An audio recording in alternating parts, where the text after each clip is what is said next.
नमस्कार. Project dream अंतर्गत नागपूर जिल्हा परिषदेने आपल्या गावांमध्ये जे पडीक इमारती आहेत, जुन्या शाळा आहेत, जुने समाजभवन आहेत, त्यामध्ये खूप सुंदर वाचनालय 103 ठिकाणी बनवलेले आहेत.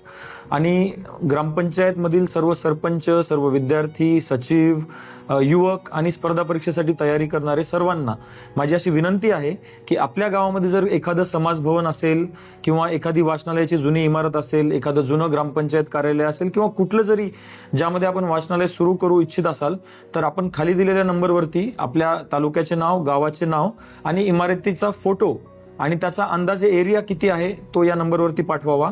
आम्ही येणाऱ्या 6 महिन्यामध्ये नक्कीच तिथे वाचनालय बनवू. सध्या आपण 103 वाचनालय बनवलेले आहे आणि आणखीन 100 ते 150 वाचनालय यावर्षी बनवण्याचा आपला मानस आहे. तर आपली एखादी जी जागा आहे ती एखाद्या विद्यार्थ्याचं भविष्य उज्ज्वल बनू शकते आणि या प्रोजेक्ट ड्रीम मार्फत आपण विद्यार्थ्यांचे आणि गावातील नागरिकांचे स्वप्न नक्की पूर्ण करू शकू.